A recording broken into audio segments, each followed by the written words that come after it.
others, but our main focus today is going to be on the AfroFem Digital Leadership Voices project that we are going to dive into shortly. So our core work is research, and most of our work is based on a few information that we would collect, and we are proud to communicate or let you know that most of our reports or our information is usually broken down into digestible data, and these we have come up with a few tools that we believe are very important to understand or to try and break down certain information. And on these we have the digital safety, and this helps to navigate the online spaces. My colleague will be sharing a link where we can check it out and see how this can help us. This gives scenarios on how we can navigate the online spaces for different people, and mostly since it is usually from a feminist perspective, we do consider the aspect of gender data. So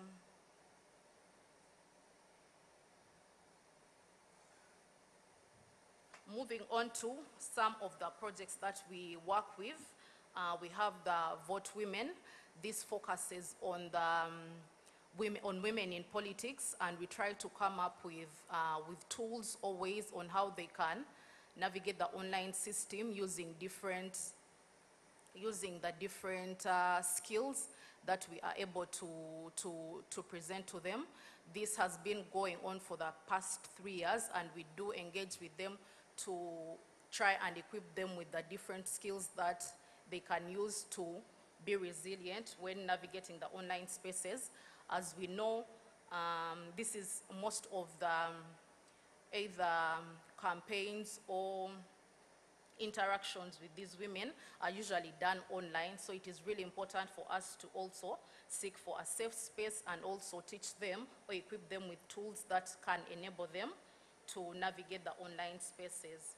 We also work with young women and men or people in higher institutions of learning under our digital ambassadors program, and this we also create a safe space for them to share and also teach them a few things that can help them navigate the online spaces. And in these we try to update them or even engage them on different ways on how they can benefit from the internet, and not just using it for social media or for just interacting or entertainment. We also have the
was a certain gap between the usage. As we all know, I think for the non-Ugandans, this was our first general online campaign.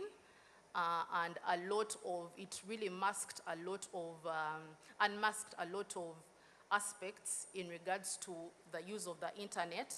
And as we all know, that was after, I think, COVID. So there was a lot of interaction, but also there was a gap between how people were using it, and in this particular case, it's the gender gap between the women and the men on how they were using the internet to try and either introduce their manifestos or talk about what they had done previously or what they were going to do for their different communities. So there was need for us to find out either the usage or how people were interacting with them, and we determined that there was a gap between the women, and this is because of the online threat that they face. And my colleague Philip is going to take us down the road to this particular report, which is the Amplified Abuse report, and then the data bullies, so that we can see what were some of the main outputs that led us to the introduction of this particular project. Thank you.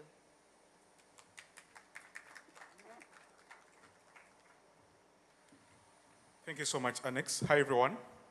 Good morning. Thank you so much for joining us for this session. I think Annex has pretty much said everything. So to just take us a little bit back, I'm just going to use 2 to 3 minutes. Like Annex has mentioned, Policy is a feminist civic tech organization, and I'm a feminist ally myself because I've been doing quite some work with the organization, so I understand the issues. For the past 6-7 years that we've existed as an organization, we've been documenting the experiences of women online. And specifically, we've been doing, we also understand that women are not homogeneous, so women have different experiences. We've been having interventions that are sector-specific. And specifically for this program that has been informed by our Vote Women program, we've been dealing with women politicians. And many of, some of the people in the room have been part of this program, where we've been monitoring what does the usage of online spaces look like for women, what challenges do they find, and how can we support them to better that engagement. On the screen, so right here, I think this side, I don't know if you're able to scan. During the 2021 elections, we noticed that there was, for Uganda, that was a very, very fast scientific election, quote in quotes, because it was the COVID time, and then there was no physical interaction. And then as an organization, we said, this is a perfect time for us to evaluate all the trainings and interventions that we've been working on with the different politicians, women politicians in communities. So we set out to monitor close to 200 social media accounts of women politicians that were using social media to do campaigns. And what we saw is exactly what what would expect to happen. So you have a lot of women using social media to upload their manifestos and speak to their constituents, and then people attacking them in very many ways. And then when we went ahead to speak to these women, many of them didn't know what online violence was. So even when their comments and insults thrown at them, they wouldn't tell that this is online violence. So we came up with this machine learning tool, which is a hate speech classification tool, where you just pick a comment from Facebook, Twitter, that you feel is an insult, but you don't know exactly how to categorize it. And then you put it in the tool, and then it's able to tell that this is sexual violence or this is satire, and then we move on. I think for us as an organization, this has helped us move closer to raising awareness, but also building a body of knowledge and evidence when it comes to online violence. And many of us from where we come, especially those that have engaged with like governments and technical bodies, you know that the acceptance, for lack of a better word, or acknowledgement of online violence as a form of violence has not yet been there. So we've been trying to see interventions that can get us there. As I finish, I want to mention that a lot of our work that we've done, or even many of you that the work you've done, has focused on the victims of online violence. We've also set out recently as an organization, to also understand who are the perpetrators of online violence. So we've been documenting what are the traits, what do they look like. We've noticed certain interesting trends that even we have women perpetrators of online violence. There's very, very unique features that we've seen But I think most importantly, we've been trying to see what are the motivations of the perpetrators. We've also been trying to see, are there reformed perpetrators, and is there something we can learn from their journeys? So today, as we launch this project, I hope that we can, we can get ideas on how best to implement these. But also later on, you're going to be spoken to about the 15 interventions that we've set out with a partner that we would want to test in the communities and see how to scale this. You're very welcome to this session. Thank you.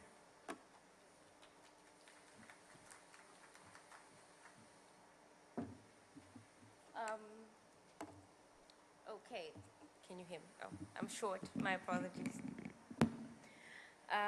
Yeah, thank you, Philip. Thank you, Annex, and welcome again, everyone. So, where are we? Okay, so I'm going to, I'm going to speak a bit about the project objectives of the AfroFrame Digital Leadership Voices. With this particular project, we are trying to harness existing movements to address and combat online violence against women in politics. We're also trying to center survivors through a multi-stakeholder approach to combating technology-facilitated gender-based violence. Some of the outcomes, because of time, I won't go into the depth of them, but we're trying to achieve an enhanced insight on the priority interventions most applicable in each country's context. What do I mean by each country's context? We are working in Uganda, in Senegal, and in Nigeria. We're also trying to create events and safe spaces dedicated to legitimizing and discussing mental health and trauma of online harassment with established local grassroots organization and focal points. We're also trying to increase the visibility and recognition of online violence against women politicians through experience and story sharing, which is one thing you're going to see in a few seconds. And then we're also trying to enhance cross-sector linkages and elevation of information collated from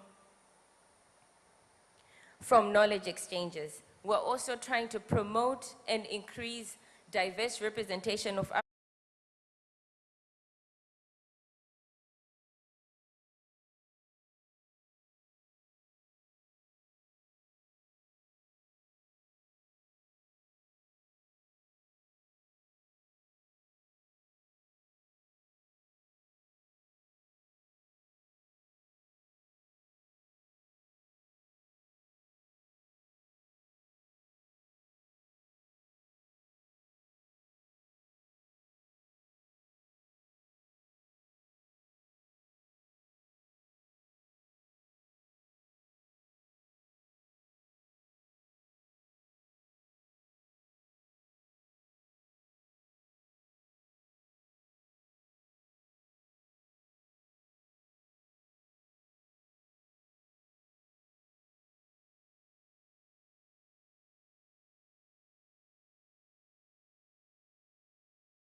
keep it very locally led. One of the things is online violence is a global problem, but every local context is different. I think we can see how tech companies, only work in 60 languages. They don't actually understand that each local context needs to be treated as equally important and its own thing. So for this specific project, we worked across 7 different countries around the world, and we started looking at what are potential solutions, what are potential interventions that we can take. I think we all agree that we know it's a problem, and we've all been in meetings at places like this where everyone sits down and goes, yes, online violence against women is a thing, yes, it's bad. And that's it. And then everyone goes back to their countries and nothing happens. And we have this incredible network around the world, Policy Internet Lab in LAC, who is here, and several others. And so we saw an opportunity to really bring the local experts and ask them, what do you think would work in your context? So we came up with about 26 interventions with help from our local experts across government, tech companies, civil society, and the media. And we listed them out, and the report is there. And our concept was that these are possible solutions, and it's a menu, as my boss likes to say, and you can pick the meal that works for you. So you're not going to implement all 26, but try to, what 2, 3, 5 would work in your country, in your community, in your region. So that's what this project is, and we're really excited to work with policy as we sort of figure out, we have the concept, now let's test it. Does this actually work? How can we support people? Because often the want is there, but the money or the structure or the network isn't there. So figuring out how we can really best support our people around the world and really bring a global thought to it. And quickly, lastly, we convened the Global Partnership for Action on Gender-Based Harassment and Abuse. I always forget that because it does not roll off the tongue. It is a coalition of 14 governments that was formed in 2022 to really look at this from a global perspective. And so we brought these solutions to a gathering in Kenya and sort of looked at what governments will commit to really attack this problem from all angles. And so we'll hear a little bit from survivors, and that's really the most important voice. And so at this meeting, we really brought survivors in and asked them from a governmental perspective, what legal frameworks, what global action do you want to see, and how can the global partnership really continue to take those voices into account and not turn into another UN meeting where a bunch of white men from America decide what is right for local women in politics around the world. So thank you again for having me. Really excited to be here and really excited to see where this project goes. Thanks.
Yes, please, you can introduce yourself.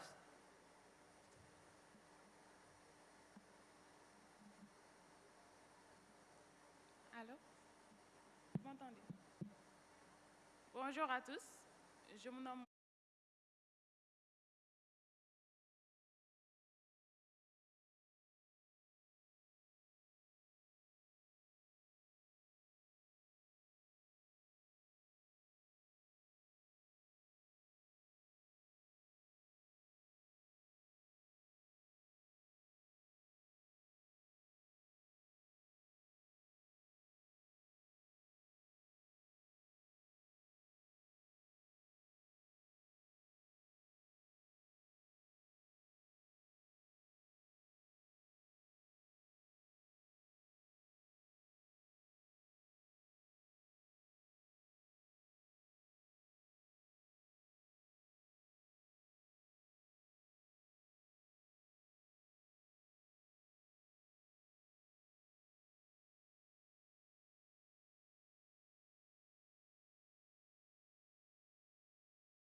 Promeut aussi la consolidation de la démocratie, la défense des droits humains et de la bonne gouvernance. Merci beaucoup. Hello, I'm Kamsimu Maklin Watware from Uganda, southwestern Uganda. I'm in the local leadership. I'm LC3 chairperson, or some people they call them division mayors. I'm happy to be here. Is it morning yet? I mean, we are still morning, right? Good morning, everyone. My name is Janet Kantalama from Uganda. I am a psychologist, and I'm here on two missions today. First, to give the effects of online violence, what we receive in our centers of treatment for women, and then to support anyone that would need support in case of any triggering from any conversations that we'll be having here. Thank you. Thank you very much. My name is Honorable Mariam Garba Bagel. I was a one-time member of State Parliament from one of the northern Nigerian states, which is Bauchi State. And I was a two-time commissioner and advisor to the governor of Bauchi State. I'm the deputy national woman leader of the major opposition party, PDP, in Nigeria. Thank you for being. Yeah, hello everyone. I'm Ebere Ifendo, and I'm the Executive Director, President of Women in Politics Forum. It's a multi-party organization for women. We support women irrespective of party affiliation, and we have instances of violence against women. So we look at the marginalized people. What also we do majorly is the training of young women. So we run an academy, a political academy to support young women. Thank you. Hello everyone, my name is Yvonne Eweka from Nigeria. I work at Co-Creation Hub, where I manage the election and governance project called GoVotes. At the Tech and Society practice where I work at CC Hub, we seek to explore the intersection between technology and society to see ways it intersects and how we can help advance the African ecosystem. Thank you very much. So we'll get right into it. Today, our panelists are going to be sharing their stories, and we'll open the floor at some point for questions. And please feel free to extend grace and kindness to our panelists as they share some personal experience, some secondary experience, but still let's remember to extend grace and kindness. So my first question goes to Honorable Mariam. As a woman who is in the leadership ranks of a political party, what are some of the challenges that women in politics and in similar positions like yourself, that they are facing when navigating the internet? Thank you very much. I will only like to speak for myself, to share my personal experience. Before I became a leader of the women leader of the national leader of our party, as I said earlier, I ran for the State Assembly for the first time in 2015, and I won the election. And before I don't know how much time I won, but I want to give a little background before I come to this. When I came out to run for office, the first people that opposed me were my siblings, my own family. And their reason is because they know that I will be exposing myself to so much attack as a woman, Muslim woman in the northern Nigeria, sorry, not without this thing. But that was their reason. And the first violence when I brought out my posters to contest was on the social media. Because it was on the social media that people even know that I was running.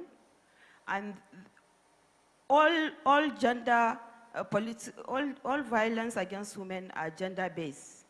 And so the first thing that people started saying were, go and marry. The assumption is I wasn't married. Or go and cook to your family. And so just as a typical opposition would like to put you down, to a woman when they want to put her down is to show that she cannot just achieve that. And I was the first woman to contest in my local government. I was the first woman to contest for any political position, even councillorship, and I ran for the State Assembly, and I ran against 5 men, and I won the primary, and I won the election. Wow. So I can tell you the kind of violence I faced at that beginning was different from when I won the election and I was, you know. So before the general election, what was going on the social media was, oh, she won the primaries, but she cannot win against men. She's a woman. And the campaign that was going on the social media and other places is if you elect her, she's going to take your seat to her husband's house. Her husband's family will get 2 members, who will have none. So all those are the kind of things that I faced. And the thing is to use another method to bring that down, which I did. And in this general election, I ran against a sitting deputy speaker in my constituency, and I won against him. So the violence against women in the social media, to me, is the same as what is going on around physically. At that time, 2015, our people were not so much exposed to the social media as they are, and even right now, you cannot, you know, they are not as very sound on it, but it is growing, and I don't know. It is growing and it is big and we are going through it, but my experience is that people will bring you down because of your sex, because of your gender, and but they like, you have to go extra mile to prove yourself. Like your male colleague will do 100 wrongs, nobody will see it as wrong, but you make one mistake, the whole world will know that you are a woman, that is why you made that mistake. So, thank you. Thank you very much for sharing that. A round of applause, please. Yes, I would like to now bring this question to Rokaya. Having come out of a recent election in Senegal, what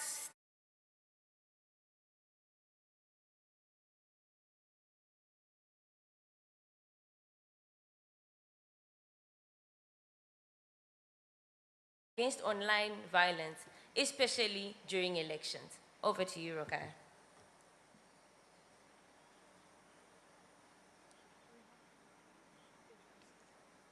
Alors, la violence politique et l'harcèlement a toujours été présent dans nos sociétés, ça on peut le dire. Mais juste avec l'avènement des nouvelles technologies et l'Internet, cette violence-là, elle s'est traduite à travers l'harcèlement des femmes qui sont dans le milieu politique. Et cet harcèlement prend différentes formes. Maintenant, l'État du Sénégal, à travers ses politiques publiques, j'attends que ceux qui n'ont pas la traduction puissent l'avoir avant de continuer. C'est bon. Alors, l'État du Sénégal, à travers ses politiques publiques, a su mettre en place des moyens, des actions qui peuvent lutter contre ce harcèlement que subissent les femmes qui sont dans la scène politique sénégalaise. Et ça à travers la criminalisation plutôt de l'harcèlement politique, ainsi que la violence que subissent les femmes qui sont dans le milieu politique. Et nous avons des structures qui sont chargées de gérer cette criminalisation, qui sont gérées de recadrer la violence que subissent les femmes en scène politique. Nous avons l'association des juristes politiques, l'association des juristes du Sénégal.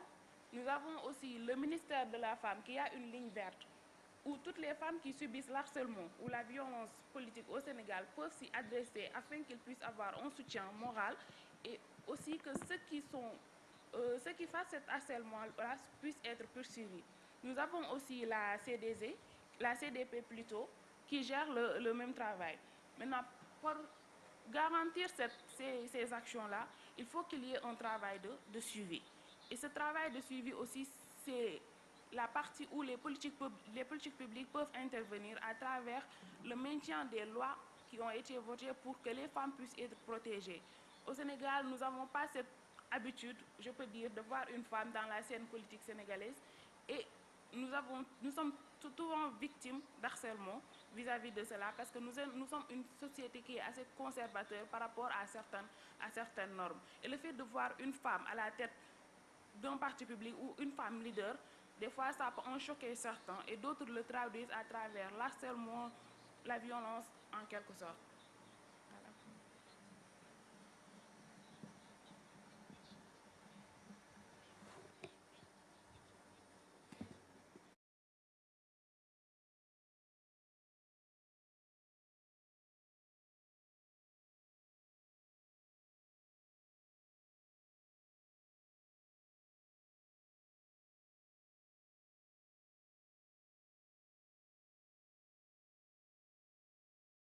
About a woman leader in Uganda who was abducted and kidnapped,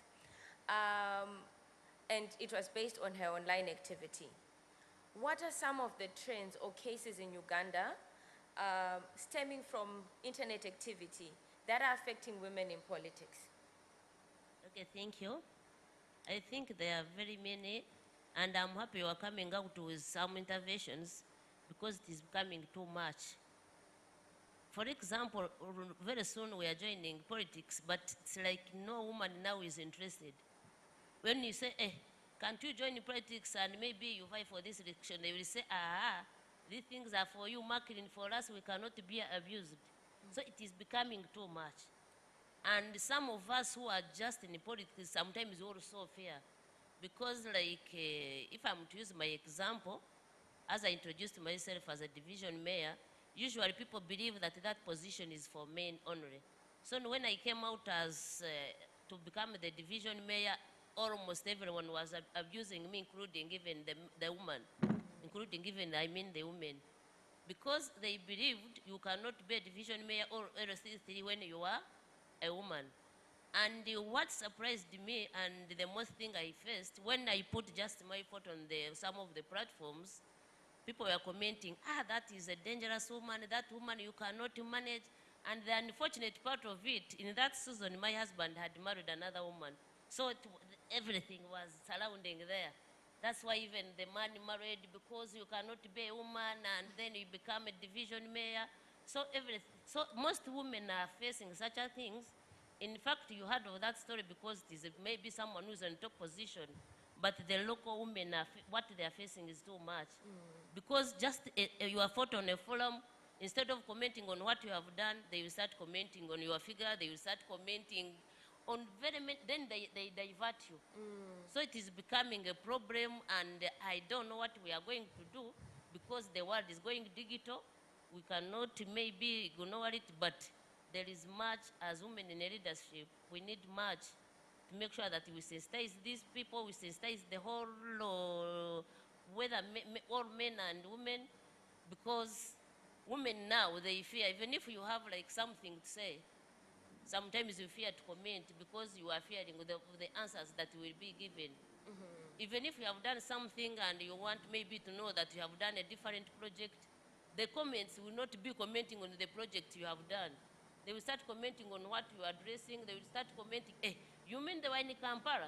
Meaning that they have gone to do other things. You see those politicians, when they go to Kampala, they have gone to look for men. They can't see anything positive that you are doing as a woman. By the way, even if it becomes in projects like we are at the local level, when you are presenting the projects and you say maybe this is a shadow work, how can a woman know that this is a shadow work? I don't know whether I should continue because it is a lot. All right, thank you. Thank you very much for sharing. To close this first round of questions, I would like to pose the question to Ebere. As a leader of one of the biggest women in politics support organization, could you share how online violence against women politics has impacted the groups of women that you work with? Okay, thank you very much. I'm just going to use 2 instances here. First, I'm going to talk about Aisha Yusuf.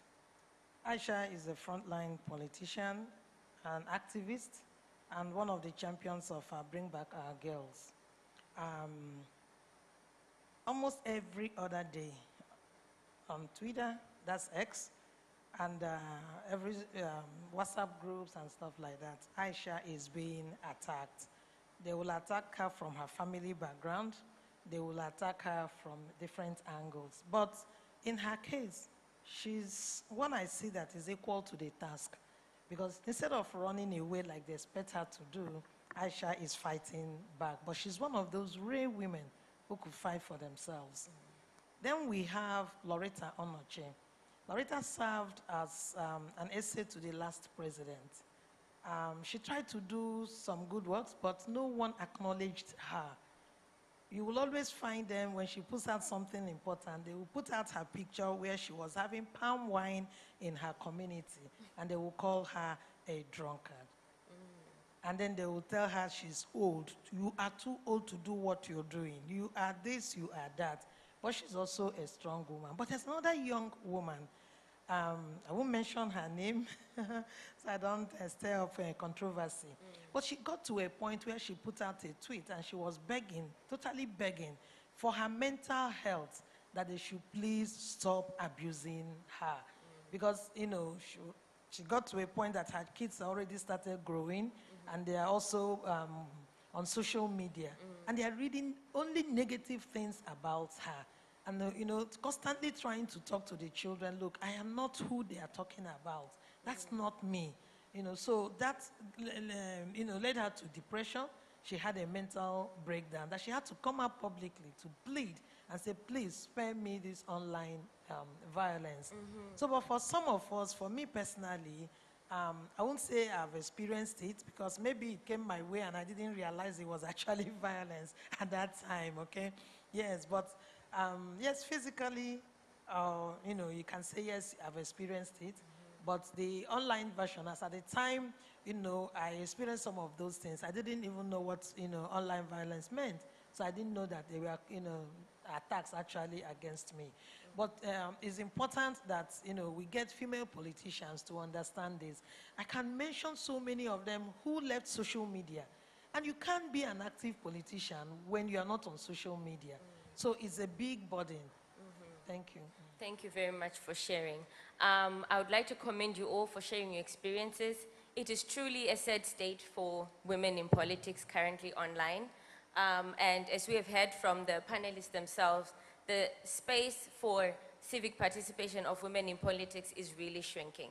So I would like to now go to Yvonne, who has been leading the Go Vote project in Nigeria. Yvonne, please walk us through the Go Vote Nigeria project, particularly around access to information during elections. What are some of the lessons learned? Yeah, if you could share that with us, thank you. All right, thank you very much.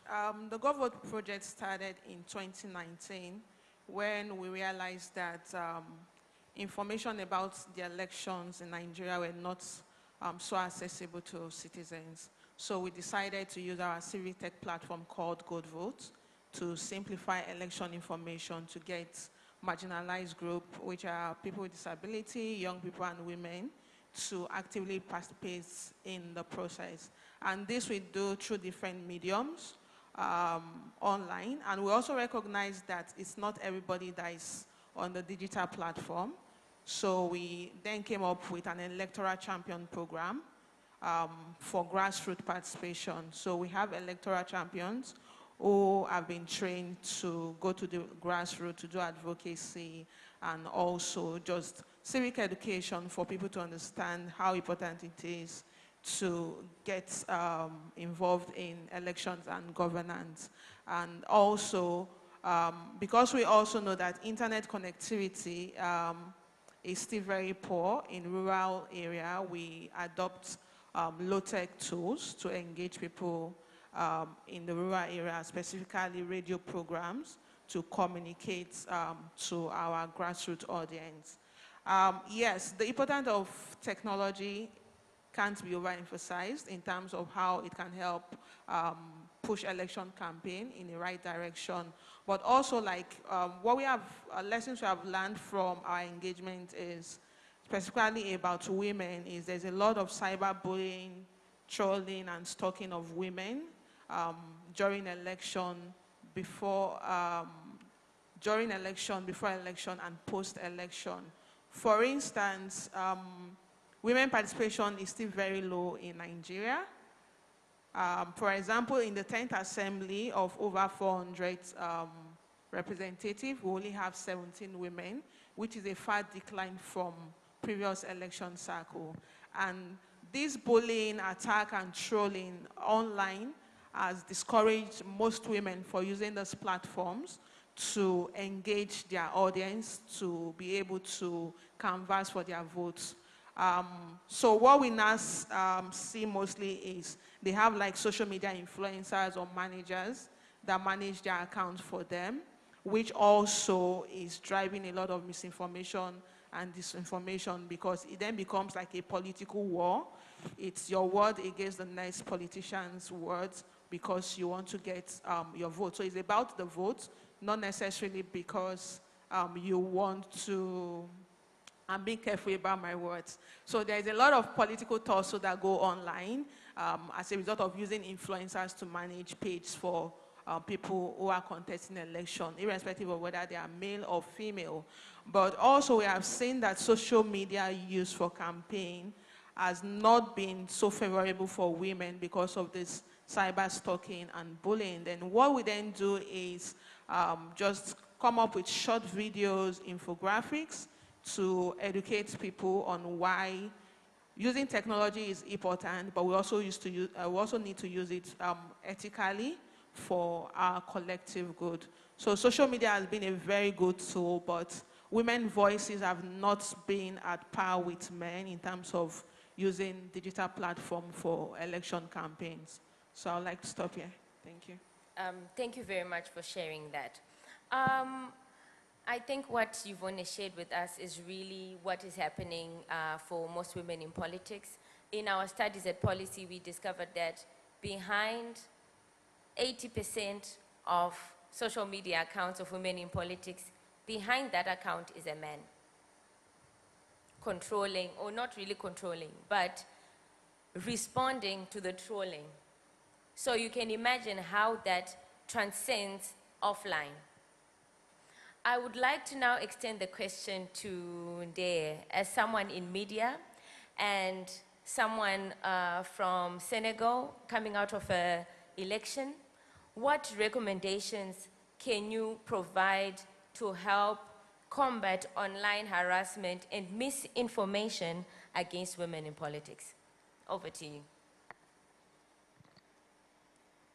Merci beaucoup, Varezo.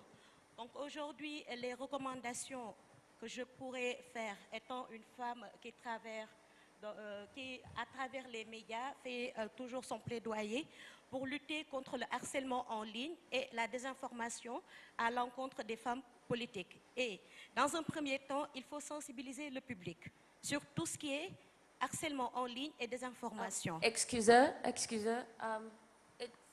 it's still on, it needs to change to English on channel 00, sorry.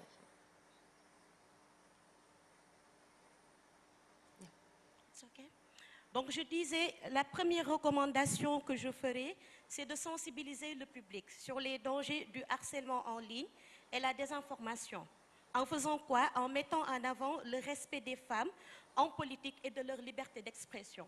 Parce que toutes les femmes ont cette liberté de pouvoir s'exprimer tant sur le virtuel et en même temps aussi en dehors du virtuel. Parce que l'espace civique nous garantit cette liberté d'expression, de pouvoir se manifester, de pouvoir s'associer et de pouvoir s'engager dans une partie politique. Donc, deuxième recommandation, c'est d'éduquer les femmes sur la gestion du numérique et des communautés virtuelles.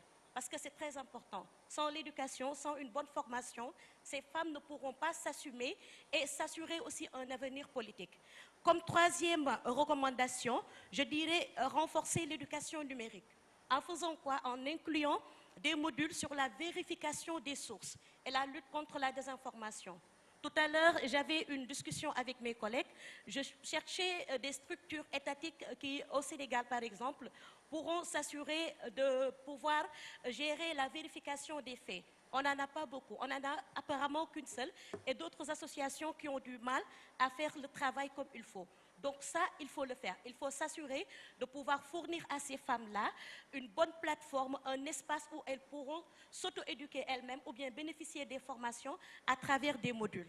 Donc, comme quatrième recommandation, je dirais aussi encourager l'adoption de politiques et de régulations qui protègent les femmes contre le harcèlement en ligne, en travaillant avec les plateformes numériques pour mettre en place des mécanismes efficaces de signalement et de modération.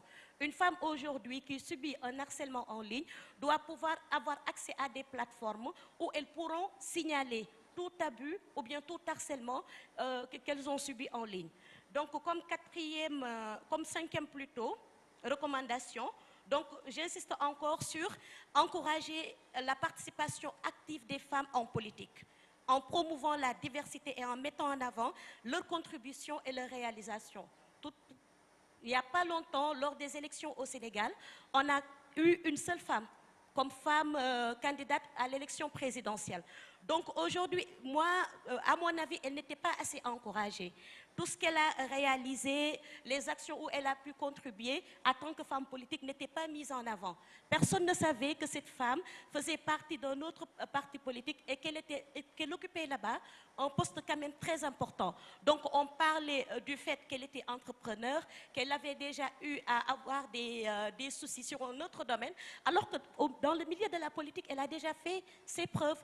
Donc il faut pouvoir mettre en avant cette diversité-là, mettre en avant ces femmes-là et leurs compétences pour qu'aujourd'hui, elles puissent, elles aussi, pouvoir évoluer dans le milieu de la politique plutôt à l'aise. Donc, c'est ce que j'avais comme recommandation. Et en dernier lieu, il faut aussi travailler en synergie avec les acteurs de la société civile. C'est très important quand on est femme qui se trouve dans le milieu de la politique, les médias, les plateformes numériques, les institutions publiques, pour développer des initiatives concertées de lutte contre le harcèlement en ligne et la désinformation. Et aussi contribuer à la prise de conscience des femmes sur leur participation politique dans les processus électoraux afin de leur permettre à faire des choix utiles lors des élections. Merci beaucoup. Thank you very much. Very powerful words there of opening our platforms for women to come and share their stories. To close this round of questions, I think earlier on we mentioned we've got a mental health expert on our panel. I would like to extend the question to Janet. How do we recenter mental health and psychosocial support aspects of online violence against women in politics? How do we recenter that? Over to you. Thank you very much for inviting me to the discussion. I think I want to start by being basic, because we are talking about online violence against women. And when I was familiarizing myself with the topic, I came across the definition, the Istanbul Convention definition of online violence against women. And we're talking about violence against women in politics. And when my colleague was saying here, I think it's Abel who said that I didn't know it was bullying. I didn't know it was violence. So I want us to go back to that definition. If we are to recenter mental health, that is the well-being of the women politicians that are undergoing all forms of violence, we need to know what constitutes online violence. And if we go by that definition that I came across, that is from the Istanbul Convention, it talks about psychological harm. So definitely, from online bullying, we get psychological harm. But then someone will say, what is psychological harm? That the person who will receive a comment about their figure, the way they look, their body shape, and feel bad about it, does that constitute psychological harm to the person? Mm-hmm. Okay? So when we are recentering, we have to take it from the top to the last intervention, or from the lowest intervention, and insert an aspect of mental health and psychological or psychosocial support to whatever we're doing. So if we look at the definition, for example, of psychological harm, does someone commenting about your marriage constitute something that will bring about psychological harm? What is psychological harm anyway? Because then someone will say, you know, if we are to look at victims and perpetrators, then we have to look at what do they perceive to be an act that might cause someone psychological harm. So there are several things that are being, the acts that are being committed against women online, and they do not seem to be taken to be as serious as they actually are. Because then we see that the small comment thrown, and even the harsh one, because as we've already established, that the internet is not friendly anymore, especially to women politicians. Mm-hmm. We find that behind the accounts, people are not being human. And so they can say anything. And that anything, the way the other person perceives it is very different.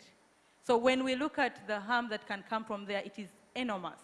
We've seen people get suicide ideations, and some actually attempt or do it. We've seen people going into depression, I think still a colleague just shared. And that all comes from psychological harm. But when we look at the definition and we just clump it up as psychological harm, then we are not looking at actually the real harm. So when we are recentering, especially online violence for women, then we need to break down and get to speak what we mean. And so that we are understood by the victims as well as the perpetrators, or the people that are doing those acts. So we should be able to look at the person and say, when you comment about my sexual behavior because I have come out to contest for a political position, you will affect my esteem, you give me anxiety, you affect my image, you know, out there, you will affect my, you might give me, we've spoken about depression, you might give me all these other, it's constituted as bullying for you to come and give me an unsolicited opinion about something that I am passionate about because I am a woman that is vying for a position in power. So when we go to the definitions, then we also have to define, we know the victim is the person who gets psychological harm, and it's diverse, the psychological harm is diverse. So we also have to go and define the perpetrators as well. Did I intentionally do this? Do I know what I am doing? Do I know what I am saying? Because you'll find someone, for example, we had a case recently in Uganda where there was an a TikTok sensations, who was remanded to prison for insulting a a traditional king. And he's online, and his defense was, I didn't know. I was just, I was speaking to what people want, and the person is in prison right now. But if a person was to see what the person was putting out there, it is terrible, terrible, terrible information and accusation about a person who did not deserve that. No person would deserve that. So we also have to define to the people that are using the internet all over that could be bring about this violence. What does it mean when you say or when you write certain things about another person, especially because of their opinion in regards to leadership and politics of their own right, because each and every one of us has a right to participate. So after the definition, then we have to look at it and say, what do we then do while we're having online violence? Then we look at the interventions. I like the 26, you said the menu and you pick whatever you want, right? So we have to go from definitions to policies to interventions to every program. And then we insert a trauma-informed care narrative. Trauma-informed, survival leadership, survival-led, so that we know that. So I'll just give a brief about trauma-informed. Trauma is hard. When you say psychological harm, that is trauma. It doesn't leave you the same, just like the physical harm that you get. So it doesn't leave you the same. So when we are looking at trauma-informed care, we are saying that that woman leader must have received some information about them that did not leave them the same. So you look at each and every one of the people that you're dealing with, that they could have, in one way or another, gotten into harm because of the usage of someone else's internet. So when you look at the person, then you plan for that person. Plan for that person that you are assuming has gone through trauma because of the online activity. So when you're planning for the person, then you think for them. So I will give an example of policy. For this session, I was invited to, just in case there are people who are re-traumatized, okay? Re-traumatized, they would need someone to speak to. What did they do there? They looked at the content of this session, and they put a trauma-informed intervention and say that for anyone that could be in position or could get information that would remind them of their hurt, that would make them feel that hurt that they felt because of an activity that was done in a digital space, then they can have someone to speak to who will help them go through the situation. So they put a lens in there and catered for that. So what are we looking at in actual sense? I'll give just maybe an example or two from the 26, the menu, and say, how do we put maybe a trauma-informed care into a policy that would criminalize perpetuation of violence? Why would we even need to do that? Because you know that if we are criminalizing some of these things that people think are not dangerous, we have to look at the victim. We have to, was the victim hurt? What constituted their hurt? And you said we are diverse, and we all are individual. We perceive information and we process it in an individual capacity. So you look at it and say, how do we put those policies in place? And which policies are we going to put in place? If it is escalation of justice, why do we need to escalate? Because you see, if you are this person, I will give examples of Uganda because that is where I'm best. There is a case that has been ongoing for about maybe 5 years right now. A lady reported a case of sexual harassment and from her boss. So she's been in court trying to battle this case, and while she's battling the case, 5 years down the road, the gentleman or the perpetrator is now a judge of the High Court, right? So if you look at that victim and the delayed justice, every other time she's trying to get justice, and the person who caused harm to them is rising in ranks. So their life is going on, and her life, she's just getting re-injured every other time. So if the intervention is to escalate access to justice, this will save the person from continued harm every other time that this is going on without getting resolved. So so I know that we have to put that lens. We have to put yourself in the position of this person is getting harmed every other day, and then we work for them. So stop there, thank you. Thank you very much.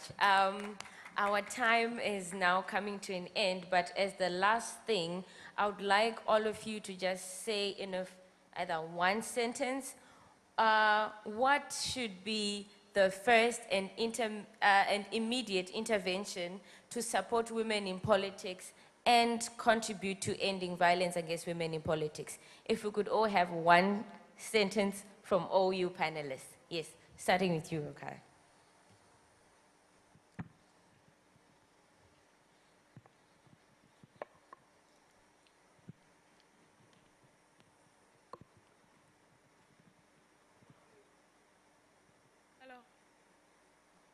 Bonjour à tous. Avant de passer à la résumé, nous savons tous que la politique, dans son épistémologie, elle est définie comme l'art de bien gérer la cité. Alors, nous voyons apparaître la notion de gestion de la société.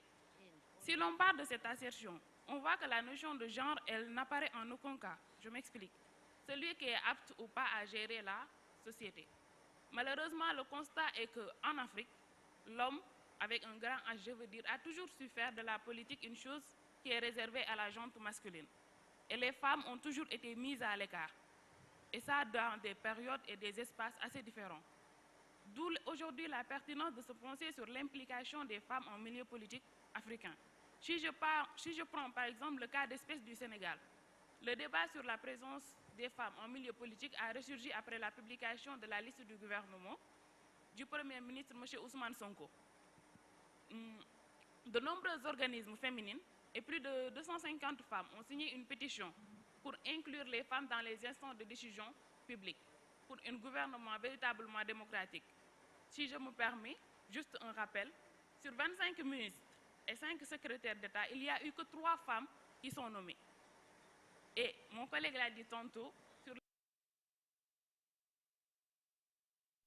il n'y a eu qu'une seule candidate femme sur l'ensemble du territoire, ce qui montre la faiblesse de la présence des femmes sur la scène politique sénégalaise. Et selon moi, cette absence-là s'explique à travers 3 grands angles. Déjà, nous avons des causes qui sont socio-culturelles. Je m'explique. Nous avons une société assez ancrée dans les traditions.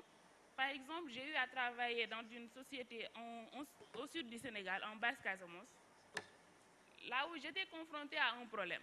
Je devais organiser des focus group.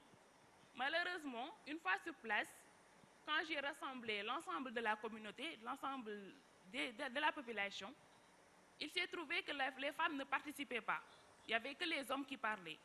Maintenant, quand j'ai demandé pourquoi les femmes ne parlaient pas, ils m'ont répondu que dans la culture, les femmes ne doivent pas parler devant les hommes. Ils ne doivent pas s'exprimer.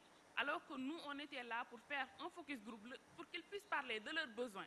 Quels sont les ressentis du moment? Elles n'ont pas eu à s'exprimer. Déjà, ça, c'est un blocage sur le fait qu'il n'y a pas autant de femmes leaders. Ensuite, nous avons l'éducation de base qui ne met pas en avant l'émancipation de la femme.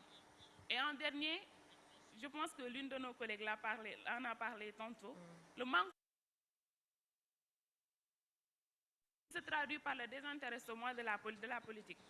Et pour couronner tout ça et donner une solution, je peux dire que Policy travaille déjà dans ce domaine à travers la globalisation avec l'Internet, le fait de donner aux femmes cette opportunité-là de pouvoir s'imposer et aussi et surtout le changement de mindset, le changement de comportement. C'est à nous jeunes qui devons prôner le fait que c'est à nous de prôner que nos enfants puissent avoir cette culture-là, éduquer les femmes et les hommes de la même manière pour qu'ils puissent comprendre que la politique ou le développement n'est pas une affaire de genre, que tout le monde peut faire de la politique.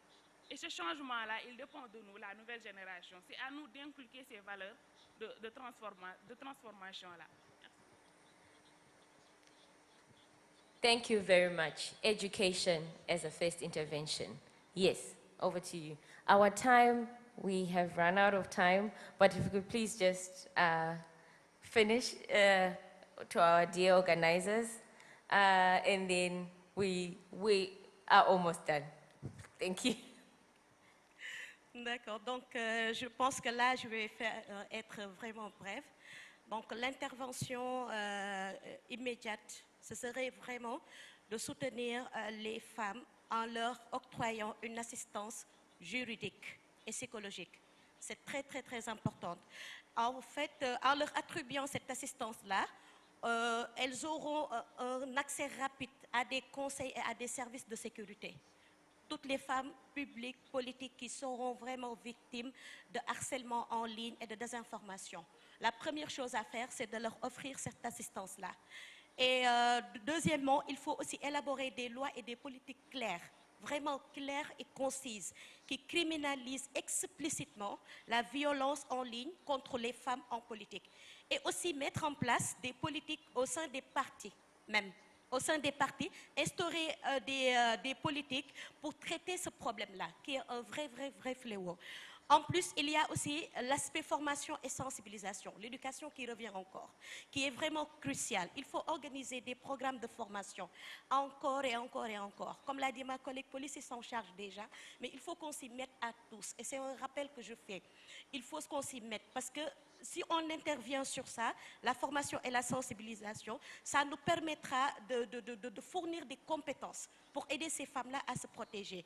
Donc le point suivant est relatif à la responsabilisation des plateformes numériques qui doivent mener dans leur propre espace déjà une lutte contre la violence en ligne, notamment en supprimant rapidement les contenus haineux, mais en identifiant en amont les auteurs d'attaque.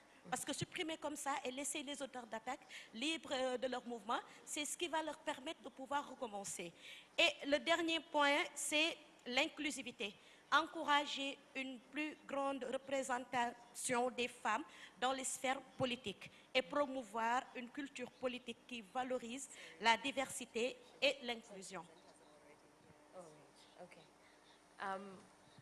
My apologies, our time from the organizers has run out.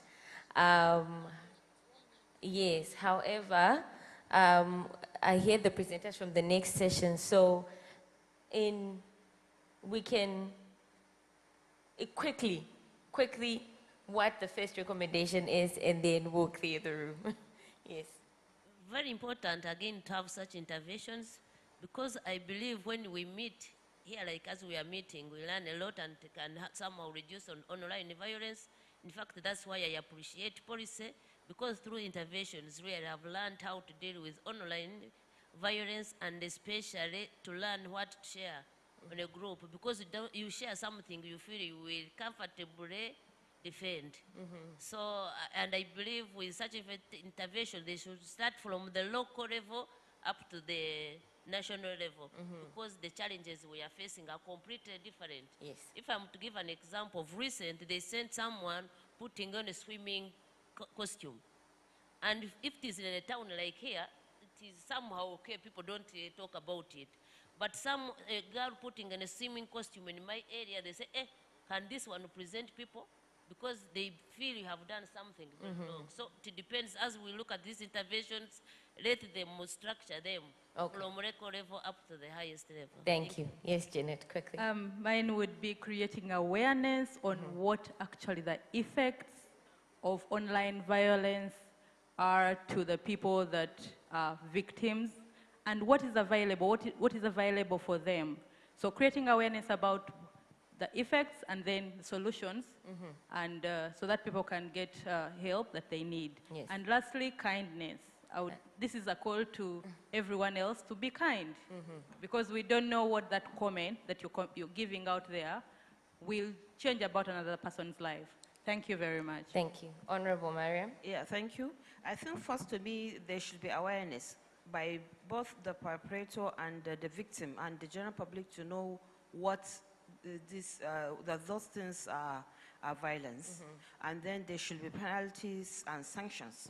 In countries where we already have laws, gender-based violence, on gender-based violence, we need to look at them and to see whether they covered areas of, women in politics and what, and if it has defined what such violence are on the media violence, if those areas are covered, and if not, so that we begin to see how such laws can be reviewed to include, to capture those areas. Thank you. Thank you.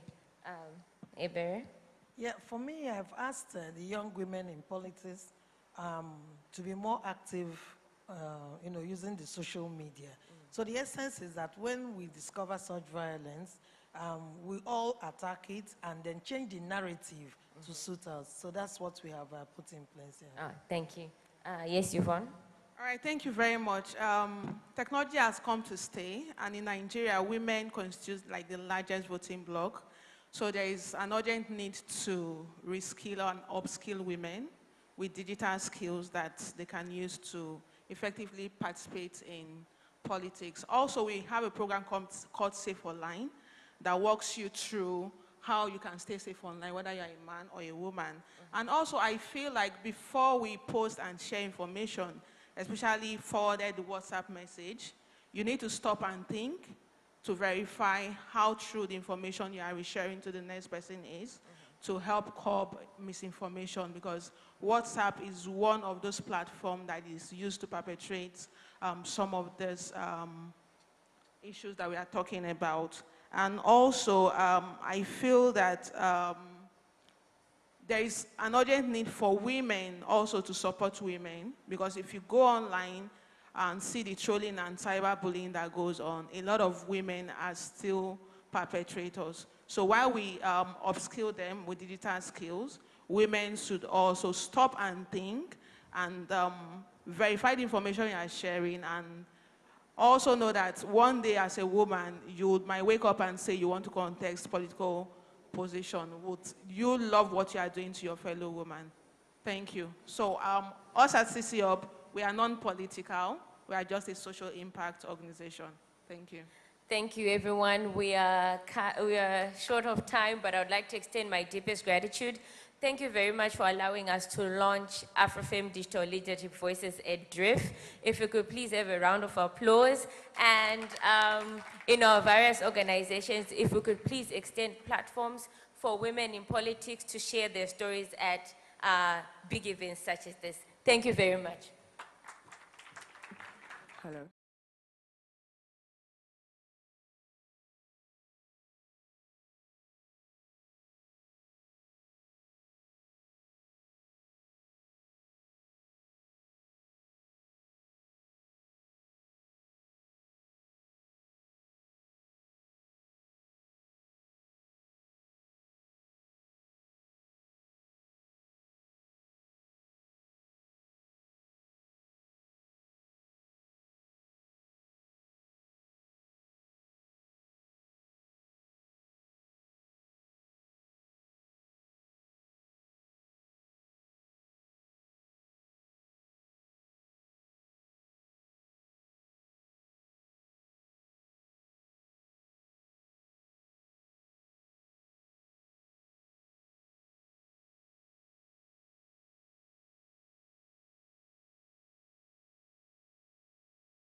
just some background on the session itself. This is on the priorities, challenges, and regulatory opportunities for AI regulation, and this draws from our joint work that each of us have been doing in our organizations. We also have a slightly global south lens towards this topic in the discussion during this session. And the way the session is going to be structured is we'll have maybe 10-minute small starting speeches or interventions from each of the three of us, and then we'll open it up to some audience questions as well. With that, I'll hand it over to Fernanda.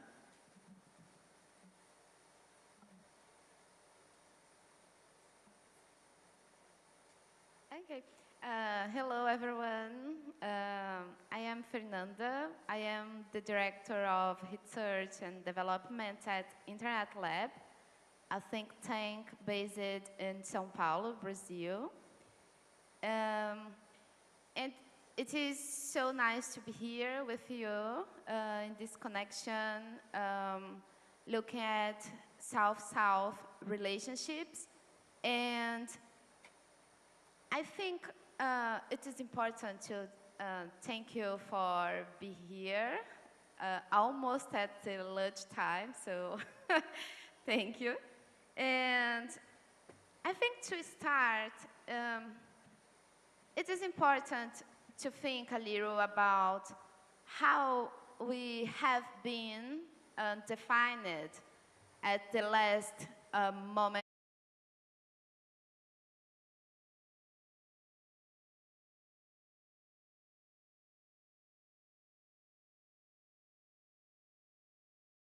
If you feel the same, but when people define Global South as a majority, I am always thinking about why we are the global majority and they keeping being the global north. Who is the minority in this case? And in the last decades and in the history, we are being defining for the others, for the global north. And in the discussion of AI regulation, I think we must think more about who is defining us. Because AI represents a hope to the future. In some countries, AI is an example of why and how we can face these challenges related to climate change, for example, and how we can produce new technologies to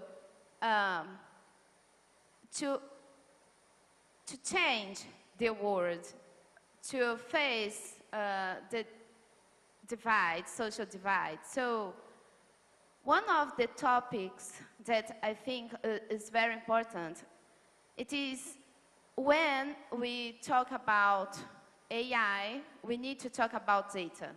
And we need to talk about data governance. So in part of this discussion, we always put the necessity to think about capabilities, to capacitate people and to produce skills.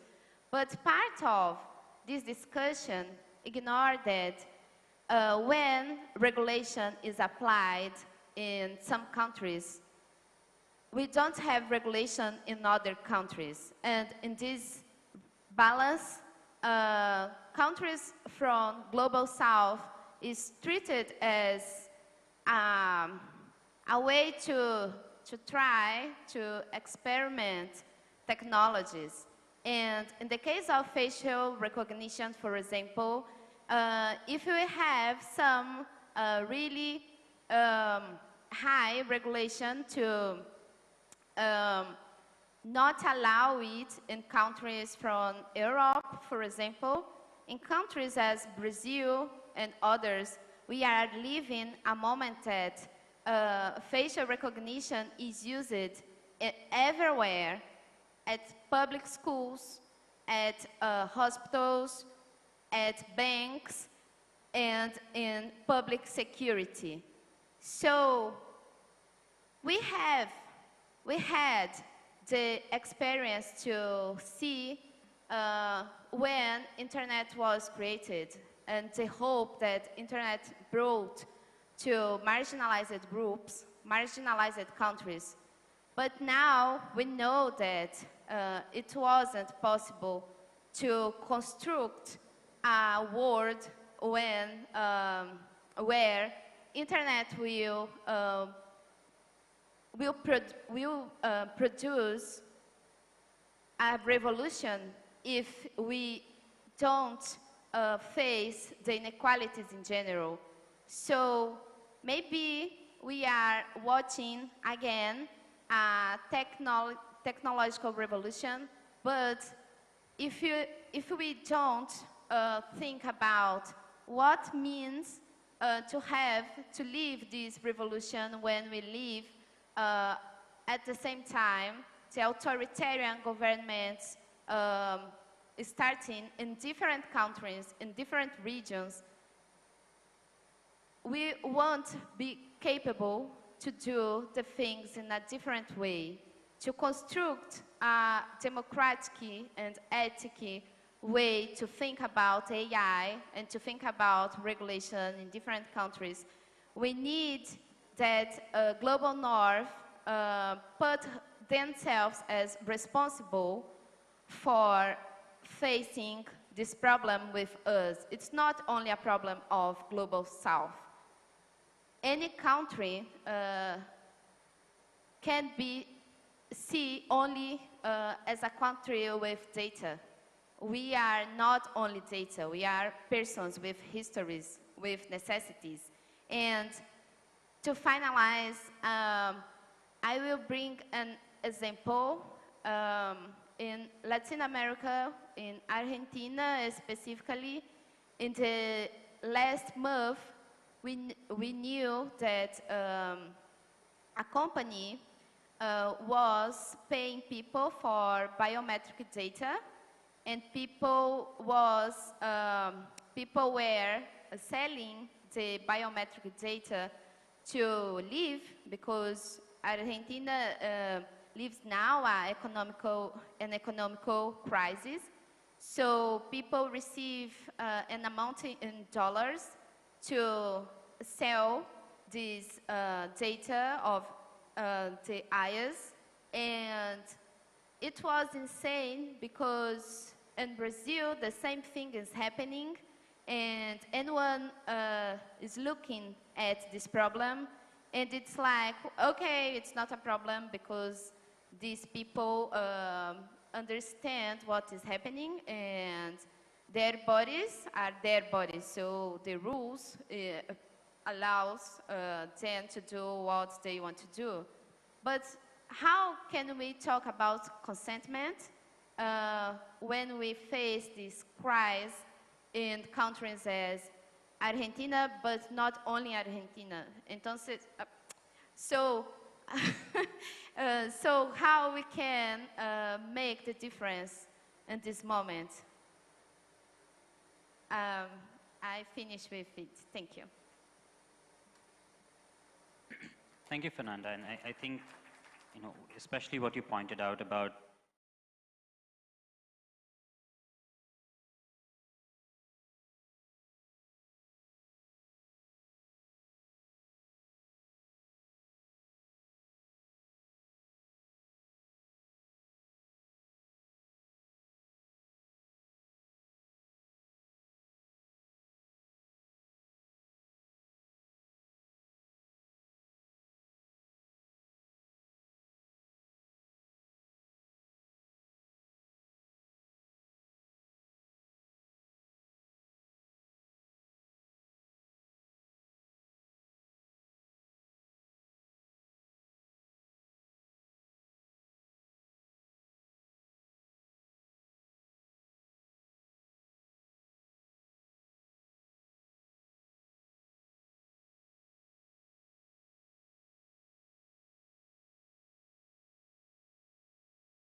on some class actions to protect biometric data of Brazilian citizens, and the organization is also working a lot on AI regulation through the point of view of digital rights and regulation. And it already has been a work of 5 years. The conversation on AI regulation started in our organization 5 years ago. It was also very inspired by the work of Bowie and others in the Toronto Declaration in Canada in 2018, which is a fantastic document from civil society and provides a lot of inputs to think about AI from the point of view of anti-discrimination and fundamental rights. And I want to make a very clear distinction between regulation and governance. There is a lot of conversation about AI governance and AI ethics, but AI regulation is different. When we're talking about regulation, we are talking about a purposive action of a state that intends to change economic and social behavior. Regulation might use law, but regulation is not the same thing as law.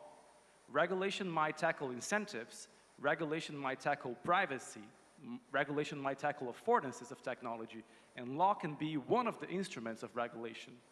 Also, I want to be very clear about the differences between regulation and co-regulation or self-regulation. Regulation can be polycentric. We must not think in the same minds of the last century that all regulation must be command and control by a powerful state actor. This is not the theory of regulation anymore. We're talking about polycentric regulation, regulation that can combine the actions and the efforts of many actors like civil society organizations, associations of firms, designers, even indigenous communities, and they can be, so to speak, empowered to also make any kind of decisions that has normative value. So we need to be clear that regulation is quite complex and can be polycentric, can be beyond the state. It's a very important point. And I want to tell a story about what happened in Brazil. And I want to make one argument, which is the nature of the inclusion process changes the normative values of regulation. And let me advance this argument by explaining the Brazilian case. So the Brazilian discussion about AI regulation started 4 years ago by the private sector and the industry. And they wanted desperately any kind of AI regulation that could only be attached to AI principles. And the idea was that we need responsible AI and we need principles so that companies will behave correctly and protect the best interest of people. Well, we know this is just one part of the story. It's not about that. And the idea of a minimum approach of regulation, only principles-based, it's really to remove any kind of teeth that regulation might have, any kind of power to really change behavior. So we were very suspicious about the discussion on AI ethics, and there's huge literature on that, like the problems of AI ethics and how you cannot resolve the social problems that are related to dignity of work or anti-discrimination or environmental issues just with AI ethics. When this first wave passed, this first wave of AI ethics and principles-based regulation ended, and we started having more folks from fundamental rights speaking about AI regulation, then things changed. We began focusing other normative values, such as dignity of people, or respect to fundamental rights, or anti-discrimination and freedom. And then we began advancing more risk-based approaches to regulation, which oblige those developers of AI system to be cautious about the effects of the uses of the AI system in order to properly respect rights. But this was not enough. And then in 2022, we had a third wave in the Brazilian discussion, which was the entrance of the anti-racism groups in Brazil. A lot of black leaders and anti-racist groups started joining the conversation in 2022, and they really changed the discourse. Because they said, well, AI discrimination can occur by proxies, by many complex, indirect means of machine learning and group profiling, which will not process sensitive data regarding race, but will lead actually to the profiling of racial groups. and can produce results which are detrimental to those groups, as we are seeing in predictive policing, as we're seeing in facial recognition, as Fernando said, in many, many forms of uses of AI.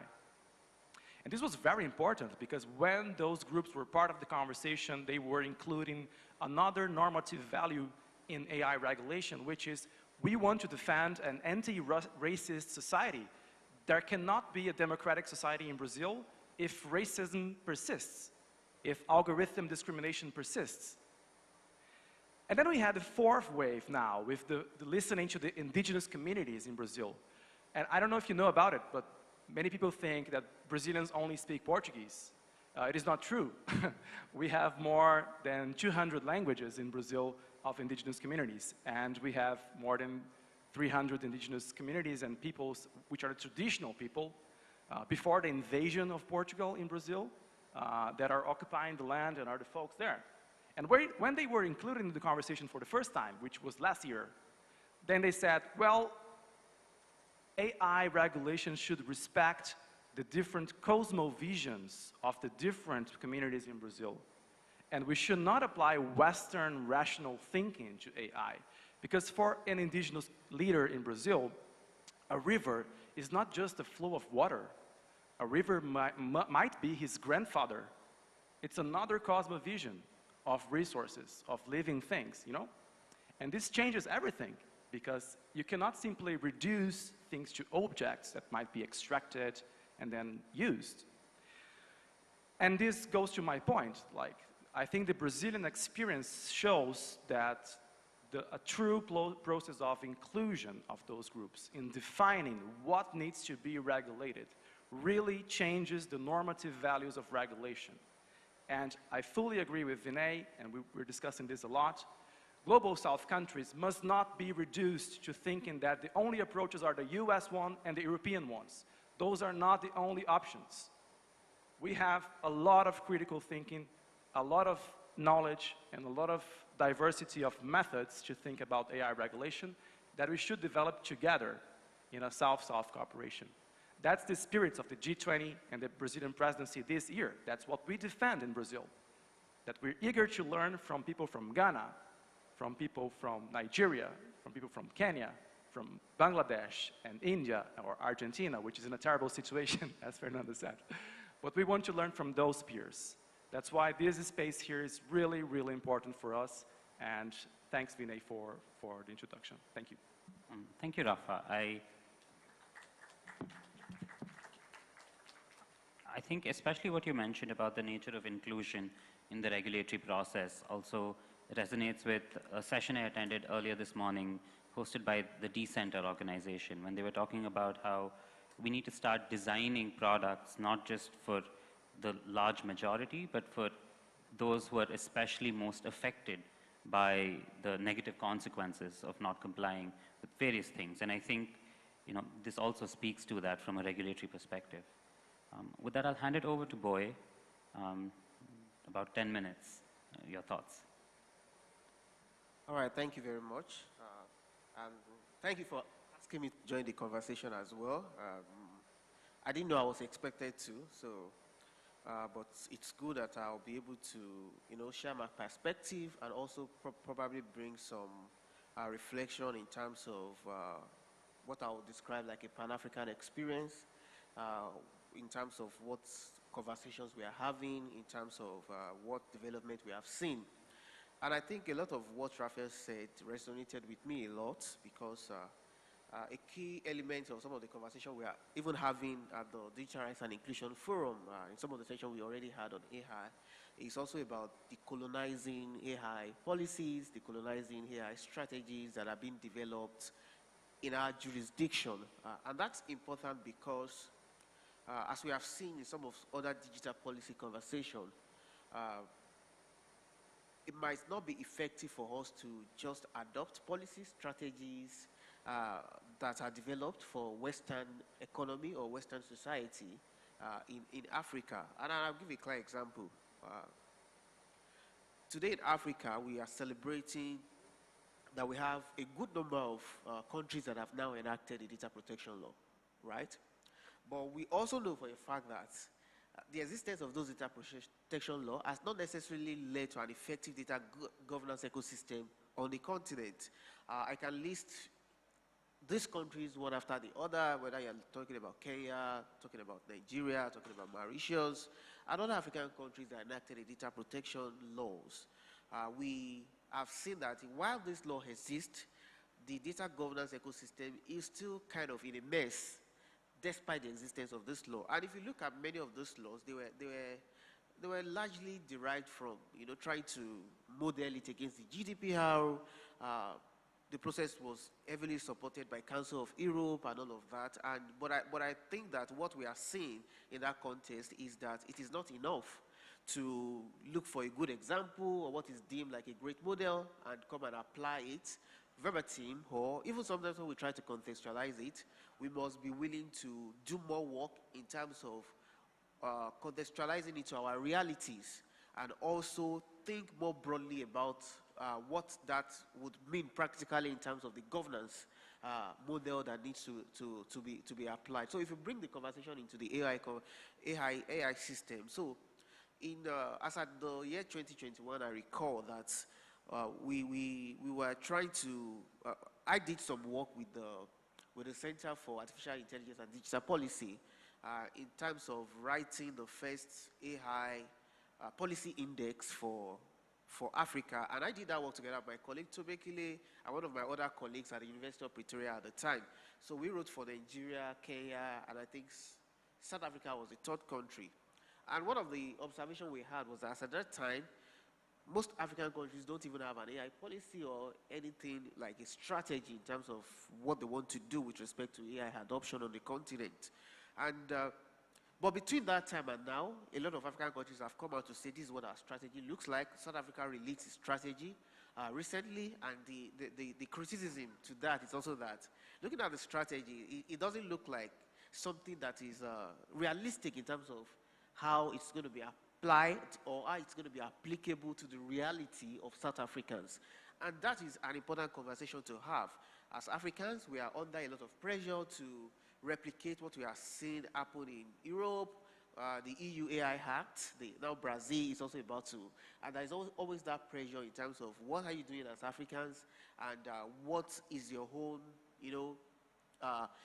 what's your own direction, and because of that pressure, there is a tendency to just look at, okay, what has Brazil done, what has the EU done, and just look at the test and take away a few tests and replace it and all of that. But the point I am making is that we cannot escape or run away from the actual work that has to be done for us to figure out how best to propose the governance of AI, what kind of strategy is in our best interest. And one of the issues that we're also talking about is to say that AI strategy must be very deliberate about ensuring that we are not just AI consumers, we are AI producers, and that also that AI systems we are building doesn't rely exclusively on data that has been built by the Western countries or some of the big tech countries, companies, etc.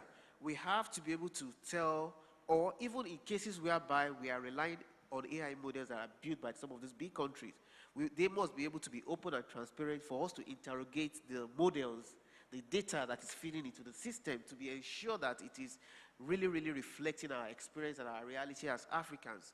We had a session, I think that was also yesterday, where we're talking about the applicability of AI in the academics. And one academic that was in the room, I think from one university in Ghana, was saying that one of the challenges they have is that now that we have generative AI, we have AI models that have been built on academic work, what you would notice is that a lot of academic work that has been done by Africans in African universities are not represented in that model.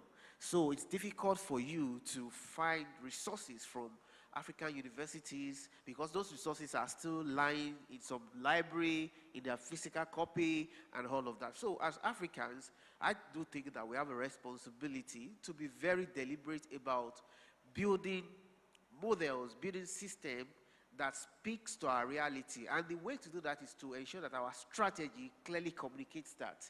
To say that as Africans, we are not just going to take everything that is given to us. we are also going to be deliberate in also feeding AI system with our data, with our reality, with our truth. And this is a very complicated issue because you also have to think about the foundational issues that exist, foundational issues around decolonizing the internet generally, foundational issues around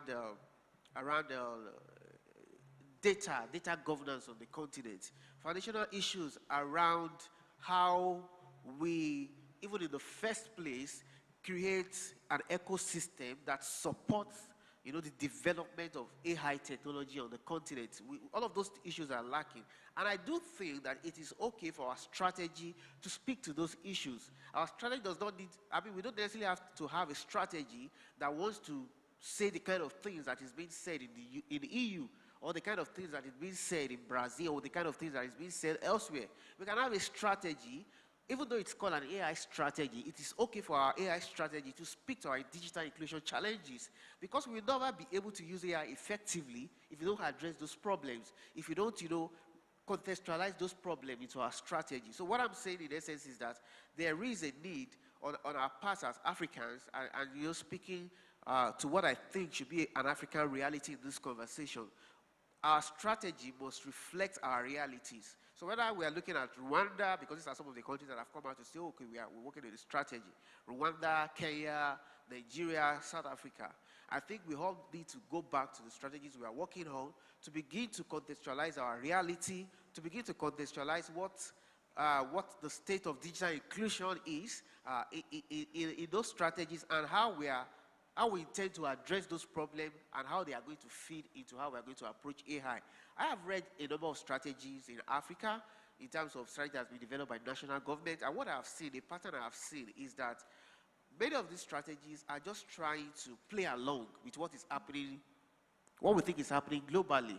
And I don't think that in the long run that is an advantage to us, because the conversation around technology generally on the continent, and the fact that as a continent, we have not really benefited from technology as we should, because the assumption is that technology was going to make a lot of difference for us as Africans.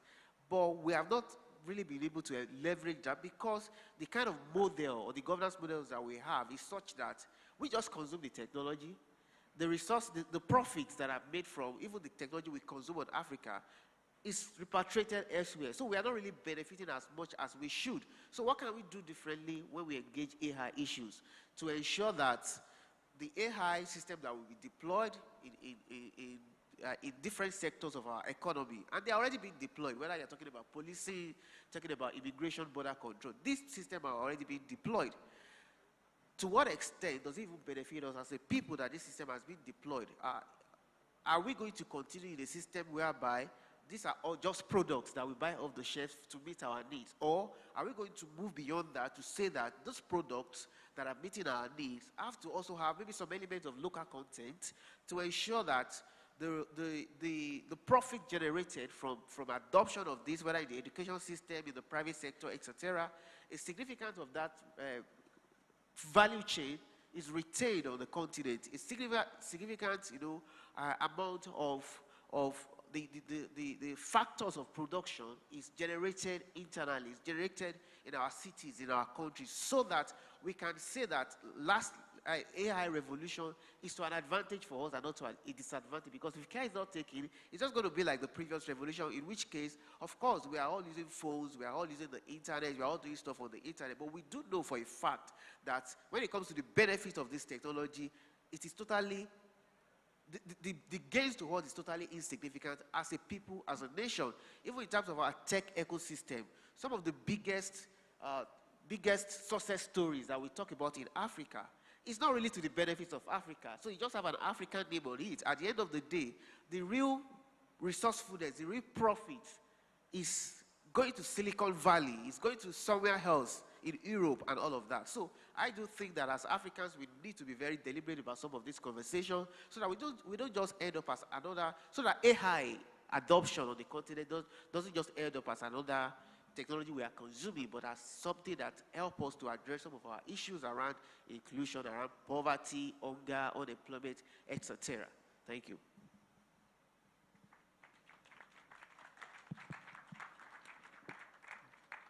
Thank you, Boy. And I really appreciate what you said about AI policy for us, not focusing on us just being consumers of AI technology, but also how we can be better producers. And I think that's something that I want to follow up on a little bit in my remarks.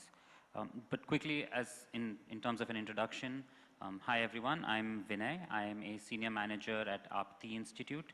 We're a technology policy research institution based in Bangalore in India, and we look at issues at the intersection of digital technology and society, looking at how technology as well as policy, regulating and governing technology can be made more equitable and just.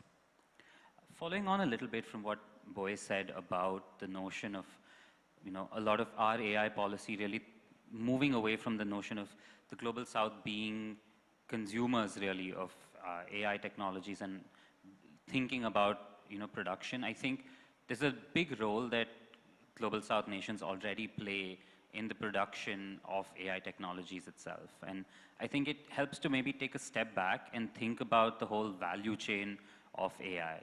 One of the most critical components in the development of AI systems is the availability of accurately labeled data sets. It's not just that data in itself is available, but that data is labeled, because without good labeling, that data is effectively meaningless. And without any surprise, accurately labeling those massive data sets is a very, very large task. And in very typical extractive colonial fashion, that task has been outsourced to Global South countries. It's outsourced in a form of labor that tends to be quite dehumanizing. It's very piecemeal work. It's gig work that's done on a contractual basis without any safeguards, without safeguards for the workers' mental health, or any accurate or adequate compensation. I think the last few years there've been quite a few studies that also really have exposed these really terrible practices in terms of how extractive so many of these data labeling industries have been. And I think it's really telling that most AI policies that you come across don't really talk about the notion of data labeling and the role it plays in the creation of AI systems. The focus in terms of most AI policy documents is on the AI models themselves, the possible dangers that the use of that model could have, and how that model is trained and deployed. And I think it really, especially as Global South countries whose labor is really put into so much of this generation of key instruments that are important for the development of AI systems, we really need to take a step back and critically think about our role in enabling these systems and how we as countries can also seek adequate benefit for the role that we play in the generation of these systems.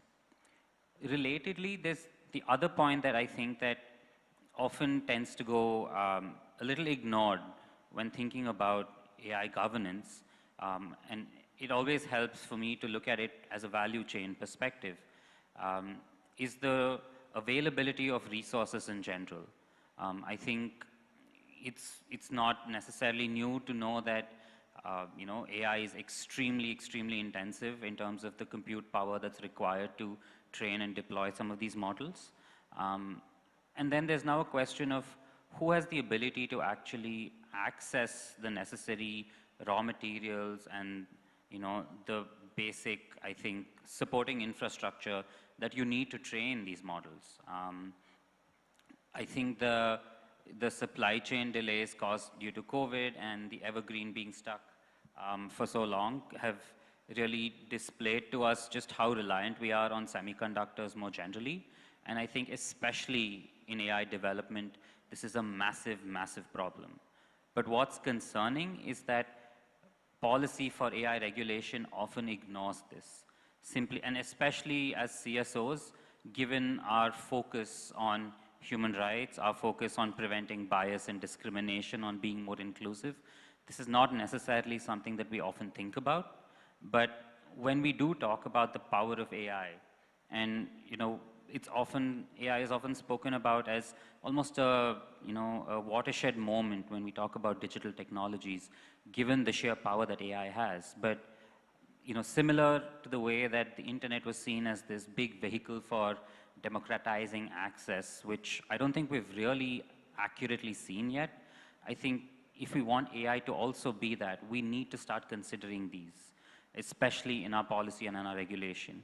Because as of now, there's a small, well, it's not a monopoly, but it's almost an oligopoly of who has control in terms of the manufacturing power to actually make these resources. And if we as nations don't start thinking about how we can build these capacities up organically, internally, then we are going to then be once again bound to certain powers and certain interests. And so even if we make our policies open, even if we say that we will develop local AI systems, we will use the data that we create, if we don't have access to the necessary computing power, it's pointless, right? And I think our approach in itself, in that sense, to AI regulation needs to be a lot more mindful to actually think about the various components that really go into building AI systems. And the last point I will, maybe end on, and I think it speaks to what Rafa, you said about inclusion and different interests and bringing really, global South notions. And I think one of the biggest notions we've had is the notion of collective interest. There's always been a very strong push for collective interest, for recognizing the diversity that we have as countries, right, as cultures. And the big thing that keeps coming up is with the example that you mentioned about indigenous communities. With a lot of indigenous communities, a lot of their cultural aspects to them are very core aspects of who they are as a community. And any AI that can even replicate that is already to them a violation of what is a sacred, sacrosanct thing. And so I think when we do develop so much of these policies, these are really a lot of things for us to keep in mind and be a lot more intentional with the development of our policy, be a lot more holistic, and really consider a much larger picture and not focus very narrowly on either just the model itself or on, accurate data sets. That seems to very constantly dominate the discourse. I'll just stop there, and I think we have about 10 minutes before the session ends. And I wanted to check if there's anybody in the audience who has any questions, who wants to make any comments, please do raise your hands. Okay, I'll see one there, and then we'll come to you.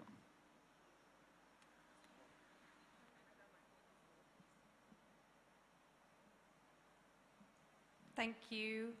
Thanks to the panel, that was really interesting. I have a question for everyone, all the panelists. My name's Lydia. I'm from the Global Partnership for Sustainable Development Data, which is a special project out of the UN Foundation on data for sustainable development and for the SDGs. And I was really struck by all of the desire to, have the Global South be producers of AI technologies and of the data that goes into it. And I know that Vinay, you just mentioned about one of the blockers being like computing power, but I would be really interested to hear from all of your work, like what are the actions that would be taken that would help create the environment that would enable the creation of these AI models and of the creation of the data as well? Yeah, like what's the change that you would like to see that would allow that to happen? Thank you. We'll just maybe take about 4 or 5 questions. Yeah, there's 2 there. Yeah, thank you very much. My name is Luca Kuiper from the Netherlands Ministry of Foreign Affairs and also chairing the Freedom Line Coalition this year. My question is about AI governance at the UN level. Something you didn't come up in the conversation, but that we see developing quite fast. We had some regional initiatives, obviously, that popped up over the last 2 years, and now the discussion is moving to the UN, which is a good thing, I think, for inclusion of everyone, all relevant stakeholders there. What is your perspective on what the role of the UN should be? What should it focus on? Should it focus on capacity building and development? Should it also have a human rights and international law element or safety element to that? Very curious to hear your perspective on that. Thank you.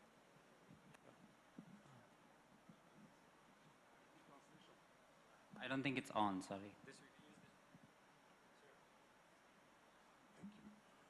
Thank you. I will need translation, please.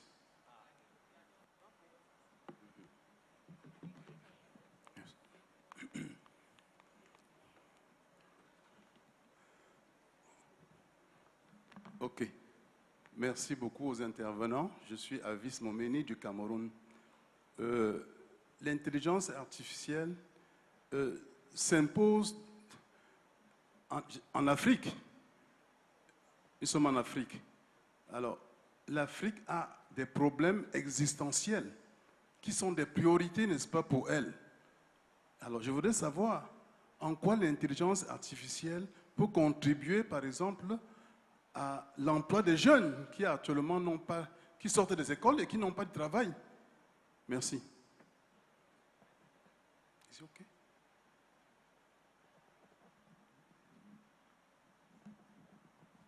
Thank you. Maybe another question and then we'll do a round of responses. I saw some of you. Hello, good afternoon. Good morning, I don't know.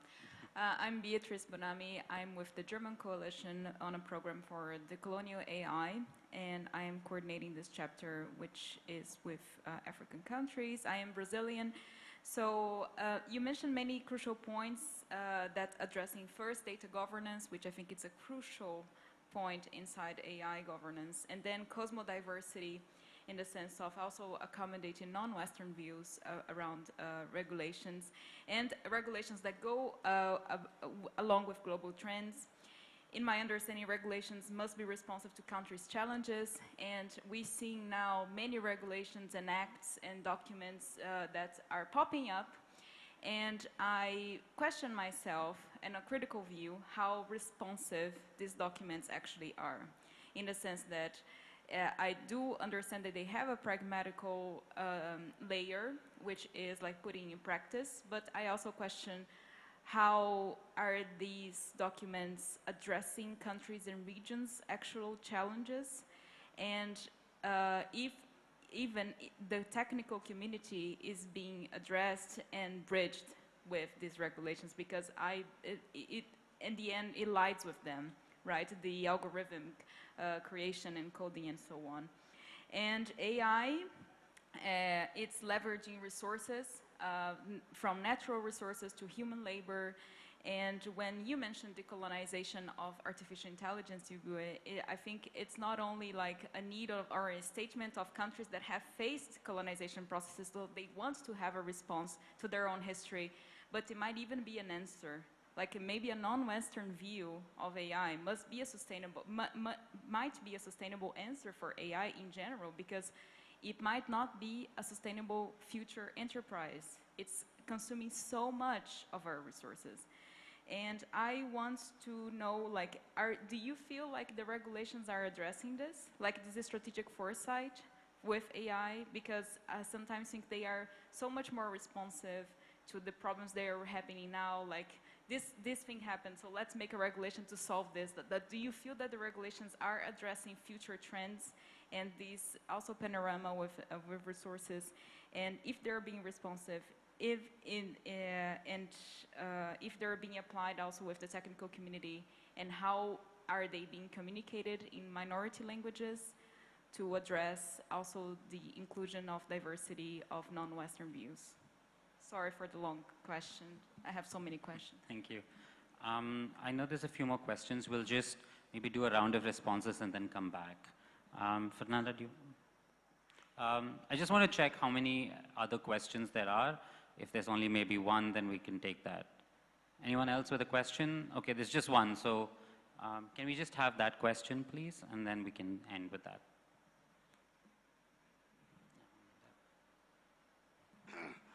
Yes, thanks for the stimulating submissions, which I think from an action point has gotten me to think, post this DRIF. At what stage would you say the Global South, in particular Africa, is in terms of utilizing and also in terms of embracing AI?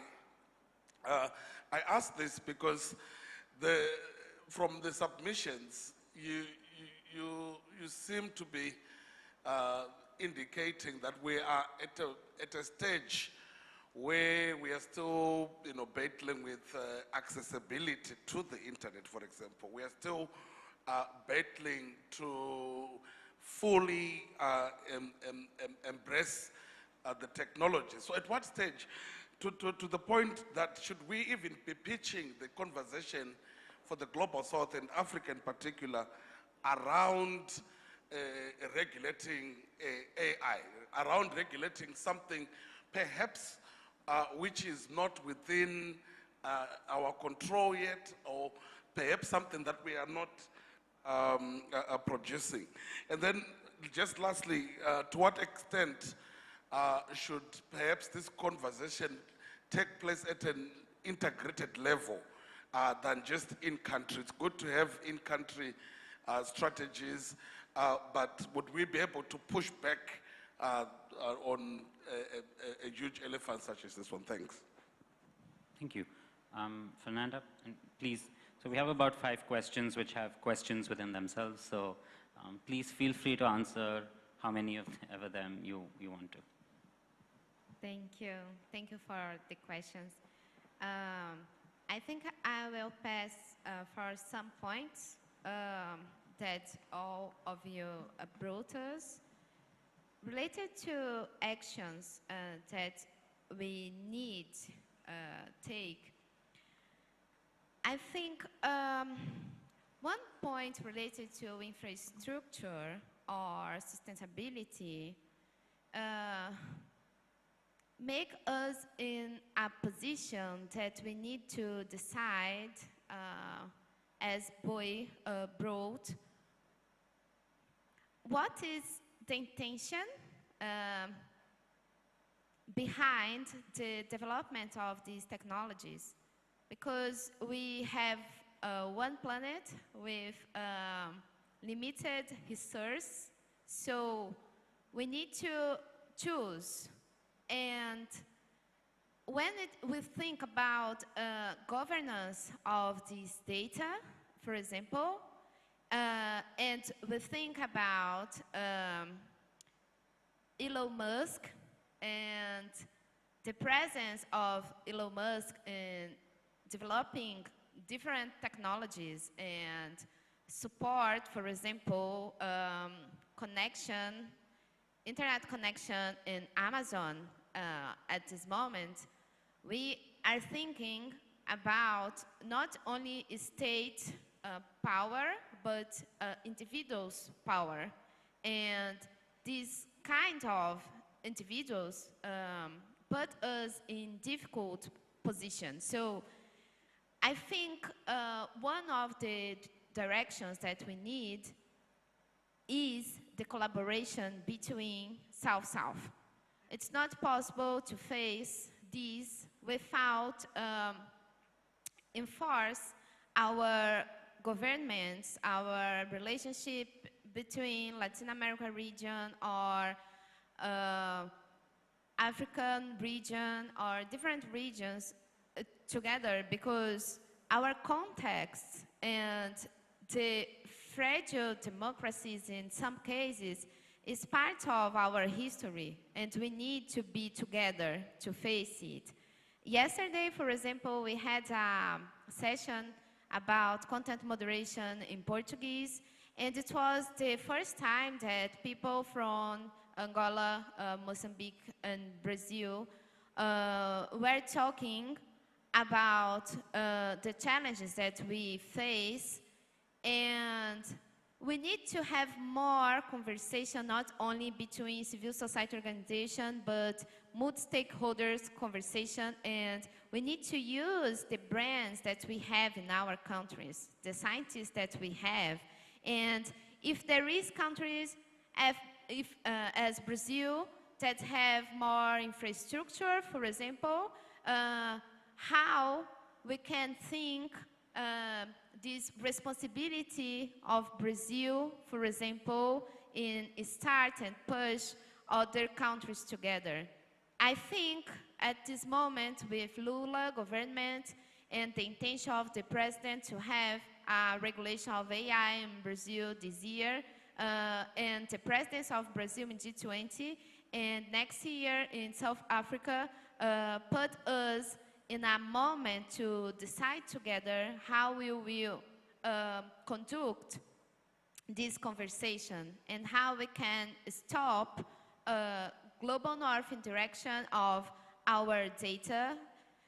Related to UN, I think it is important the movement of UN to start this discussion and be part of the table, but when we think, for example, about the board of AI and the discussion of made by UNESCO, it's like there is, for example, a group of women experts on AI, and if I remember well, I didn't see any black woman in this group. So how can we keep this conversation and address different cosmovisions if we didn't have yet space with women and people from different regions, different identities, discussing these points? So, despite we have a new technology, we have the old problems. And we know how these problems are being faced in the last years. Now we need to be creative, and we need to be friends and construct these relationships deeply, because we have only one each other. We have the South has the South, and we need to use this sisterhood, as we say in the feminism, moment. Thank you.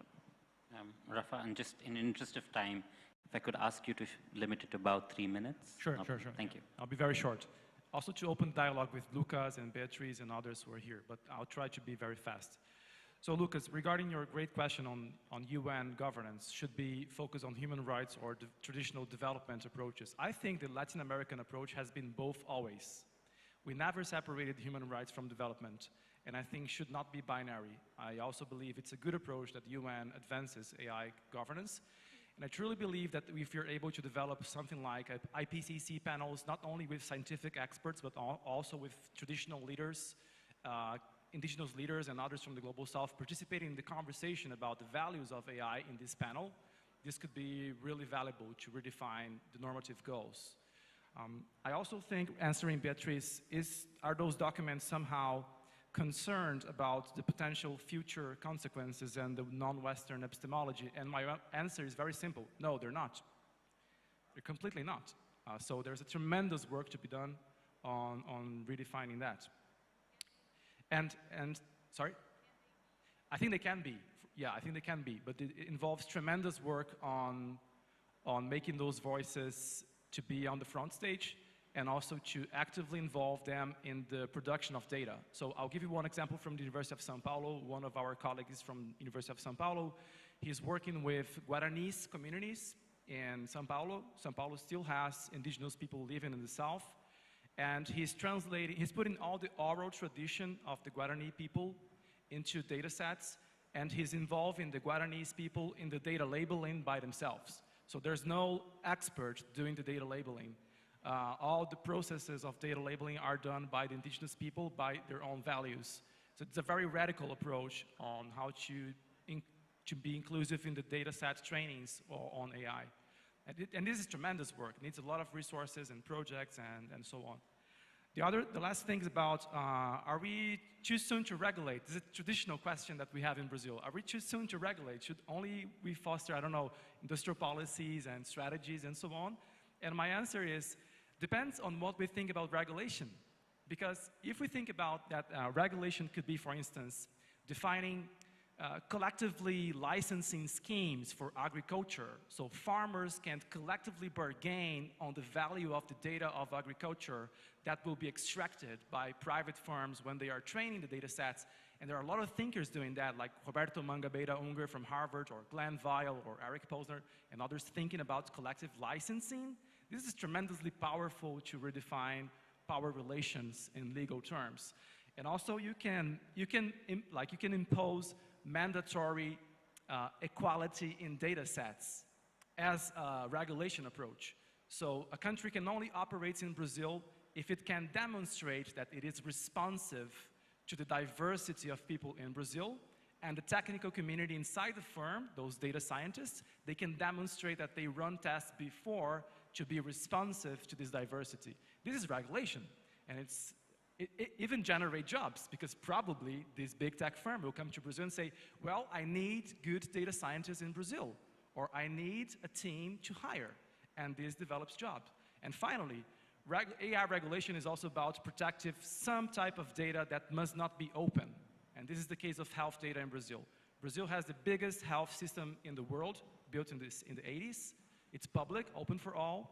It's very digital, it's very modern, and health data will probably define in the regulation as a national infrastructure that is protected in sovereign terms. And this is to avoid like Palantir or Google or Microsoft to just grab the data and really enrich their data sets on AI. So we need to be cautious on agriculture, health, and other services that in our countries we believe must be protected as commons, you know? And this is the work of regulation. This is not like AI ethics and industrial policies will not cover that. So I'll stop here. Okay, I'll use this microphone. Can I just go ahead, right? Yeah, I'll address your question because I guess it was addressed to me as well. In terms of where Africa is when it comes to AI adoption, the issue is not to say that, oh, because Africa has some issues, digital inclusion, problem of access, etc., it shouldn't be talking about AI. That shouldn't be the conversation. But the conversation is that Africa should not discountenance those issues because the hottest topic in town is AI. That's really the point. Think about election, for example. A lot of African countries are now deploying technology in elections. But what has been the result, for example? Has it helped to create more transparency or greater integrity in our election? The answer is no. Nigeria is a clear example. Nigeria deployed technology because it wanted to make its election more more transparent, shows more integrity, but it didn't happen. As a matter of fact, the system that was deployed, despite spending such huge amount of money to import those technology into the country, it even affected the integrity of the election and led to more questions than answers. And at the end of the day, the last election was 2023. The 2015 election is deemed more credible than the 2023 election that leveraged technology. So at the end of the day, the assumption that technology would come and solve certain problems will not just happen because somebody said so. It will only happen when you are deliberate in terms of how you integrate those technology into your reality. And that's the point I'm making about AI. AI has to be integrated into our reality very deliberately in a way that serves our interests, because the problem we have, and why I'm saying this, is that the industries are the ones responsible pushing for the adoption of AI right now. They are selling this technology to our government parastatals, to departments and all of that, and they are only interested in the business side of it. But what value does it really give unto us? Does it solve some of our issues? Does it solve our issues around terrorism, for example, etc.? So the point is that we have to be deliberate to work at our own pace, if I can put it that way. We shouldn't succumb to pressure from anywhere in the world in terms of what we need to do and what time we need to do it. We want to adopt AI clearly, but we want to adopt it to serve our need to solve our problems, not just to have it so that we can tell the world that we also use AI. If I'm going to use AI in elections and it's going to be like election wars, then I would rather not use AI and wait until I'm ready to use AI to make my election system better. I hope this is helpful. Thank you. I'm just going to quickly answer a couple of ones that were missed out. Lydia, to your question, I think what we've seen, for example, in India is the government is committed to buying a few 100,000 GPUs and making them available at very low cost to local developers who are interested in building AI systems. And I think there are a lot more measures like this that we can have that help create this environment that help us be more producers of systems in that sense. So the question around Cameroon, from the gentleman from Cameroon, I think that AI can also there is potential to create jobs in this aspect. Like Rafael said, I think data labeling is a big area where jobs can be created. We're seeing organizations in India who are coming out with ethical data pledges where they're committing to providing a minimum amount of decent remuneration for accurately labeled data sets. And so I think there is an opportunity in that sense as well, and something for us to leverage. And the last one I'll address is something that Beatrice, you mentioned about, are the technical communities, have they been reached? And I think that's a very valid question, and I think that's a big issue that we're facing right now. I was having a conversation with my colleague Tina from the Partnership on AI, and I think there's a big issue in the way that people from civil society and people who have a background in social science thinking communicate with technical communities. I think our frameworks are very detached. We come from angles of inclusion, they come in from angles of adoption. And so there is a fundamental breakdown in that, and I think a big part of addressing that is, one, being able to speak to them in their own language and communicating what we need, but also just genuinely from technical education to start inculcating some of these values that we hold as very, very core. I'm just going to stop there because I've also been told our time is at an end. Thank you so much for giving us your time and listening to us, and thanks to everyone for speaking as well. Thank you. A round of applause for our panel. Please, you may proceed outside. If you have any more questions, contributions, anything. Okay, so we can go have our lunch. Thank you very much for staying.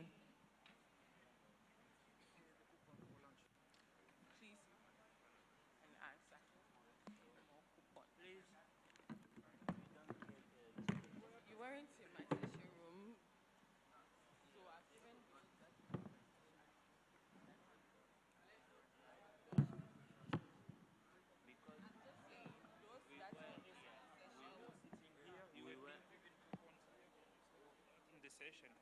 I'm not Just talking tell to us you. the I'm not coupons are talking not- to you. Please, I was talking to him. I wasn't talking to you.